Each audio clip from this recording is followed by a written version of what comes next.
ഇന്ന് പുയ്യാറ ശ്രീ വിഷ്ണുമായ മഠത്തിന് വളരെയധികം അഭിമാനമുള്ള, സന്തോഷമുള്ള, സ്വാമിയുടെ അനുഗ്രഹത്തെക്കുറിച്ചുള്ള അത്രയും വലിയൊരു അനുഭവം കിട്ടിയ ഒരു ദിവസമാണ്. അത് യാഥാർത്ഥ്യമാകുന്ന ഒരു ദിവസമാണ്.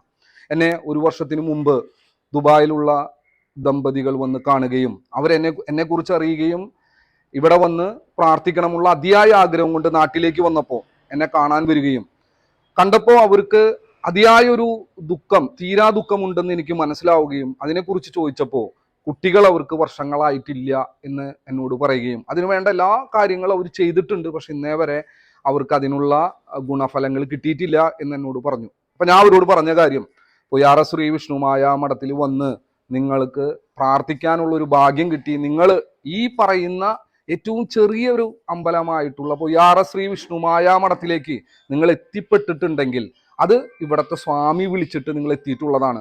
അത് നിങ്ങൾക്ക് എന്തോ ഒരു അത്ഭുതകരമായ ഒരു കാര്യം സംഭവിക്കാനാണെന്ന് എനിക്ക് തോന്നുന്നു. നിങ്ങളെ കാണുമ്പോൾ അതെനിക്ക് പറയാതിരിക്കാനായിട്ട് തോന്നുന്നില്ല, അതുകൊണ്ട് പറഞ്ഞതാണ്. പ്രത്യേകിച്ച് വഴിപാടുകളൊന്നും ചെയ്യേണ്ട, സ്വാമിയോട് ഈ ഒരു ആഗ്രഹം നിങ്ങൾ എന്താണെന്ന് വെച്ചാൽ മനസ്സറിഞ്ഞ് പറഞ്ഞുകൊണ്ട് സ്വാമിയോട് ഒരു രഹസ്യം പറഞ്ഞ് നിങ്ങൾ പൊക്കോളൂ എന്ന് പറഞ്ഞു. അതിനുശേഷം അവർ നിരന്തരമായിട്ട് നമ്മളുമായിട്ട് നല്ല സ്നേഹത്തിലും നല്ല രീതിയിലും സ്വാമിയുടെ കാര്യങ്ങളെല്ലാതും അവർ ചോദിച്ചറിയുകയും സുപ്രഭാതത്തിൽ അവർക്ക് കുട്ടികൾ ആയി അല്ലെങ്കിൽ കുട്ടിയായി എന്നുള്ള ന്യൂസ് വന്നപ്പോൾ നമ്മളെ വിളിച്ച് ഇൻഫോം ചെയ്യുകയും കുട്ടിയായി ഞങ്ങൾ ആദ്യമായിട്ട് നാട്ടിലേക്ക് വരുമ്പോൾ സ്വാമിയുടെ നടക്കിൽ വെച്ച് ചോറൂണ് കുട്ടിക്ക് കൊടുക്കണം എന്നുള്ള വലിയൊരു ആഗ്രഹം തുറന്നു പറയുകയും ചെയ്തു. അന്ന് ഞാൻ അവരോട് പറഞ്ഞൊരു കാര്യം, ഞാൻ ഭയങ്കരമായ ഒരു കൃഷ്ണ ഭക്തനാണ്. ഗുരുവായൂർ ഞാൻ എല്ലാ വ്യാഴാഴ്ചകളിലും എനിക്ക് സാധിക്കുന്ന സമയങ്ങളിൽ ഞാൻ പോവാറുണ്ട്. അപ്പോൾ ഇവിടെ കൃഷ്ണഭാവത്തിലാണ് കാലത്ത് പാൽപായസം വെച്ചിട്ടാണ് പുയ്യാറ ശ്രീ വിഷ്ണുമായയ്ക്ക് നമ്മൾ നിവേദ്യങ്ങൾ നൽകുന്നത്. അപ്പോൾ കൃഷ്ണനെ തന്നെയാണ് കാലത്ത് ഞാൻ സങ്കല്പിക്കുന്ന എൻ്റെ ഏറ്റവും ഇഷ്ട ദേവനാണ്, എൻ്റെ ഉപാസനാമൂർത്തിയാണ് വിഷ്ണുമായ സ്വാമി. അപ്പോൾ നിങ്ങൾ ഗുരുവായൂർ പോയിട്ട് ചോറൂണ് കൊടുത്തതിന് ശേഷം നിങ്ങൾ പുയ്യാറ മഠത്തിലേക്ക് വന്നു എന്ന് ഞാൻ അവരോട് പറഞ്ഞിരുന്നു. അതെൻ്റെ ഒരു ആഗ്രഹമാണ്, കൃഷ്ണൻ്റെ അടുത്ത് പോകണം എന്നുള്ളത്.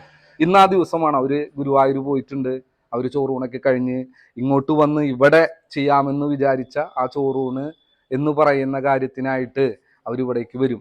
അപ്പോൾ ഇത്രയും വലിയൊരു അത്ഭുതം സ്വാമി കാണിക്കുമ്പോൾ ഞാൻ എന്തിനാണ് മറ്റുള്ളവരുടെ അടുത്ത് ഒരു തരത്തിലും ടെൻഷൻ അടിക്കണ്ട എന്ന് പറയാൻ കാരണം, നിങ്ങൾ വരിക, നിങ്ങൾ സ്വാമിയോട് പ്രാർത്ഥിക്കുക. നിങ്ങളുടെ ജീവിതത്തിൽ ഒരു മാറ്റം ഉണ്ടാക്കാനുള്ള ബ്ലെസ്സിങ് കിട്ടുന്നത് പുയ്യാറ മഠത്തിൽ നിന്നാണോ എന്ന് എനിക്കും അറിയില്ല, നിങ്ങൾക്കും അറിയില്ല. വരിക, നിങ്ങളുടെ ജീവിതത്തിലെ ഏത് ആഗ്രഹവും സ്വാമി ഭഗവാൻ നടത്തിത്തരും. ഇതെൻ്റെ അനുഭവമാണ്. എല്ലാവരുടെ ജീവിതത്തിലും വലിയ വലിയ അത്ഭുതങ്ങൾ സ്വാമി നടത്തിത്തരട്ടെ എന്ന് ആത്മാർത്ഥമായിട്ട് പ്രാർത്ഥിച്ചുകൊണ്ട് തൽക്കാലം ഞാൻ നിർത്തുന്നു.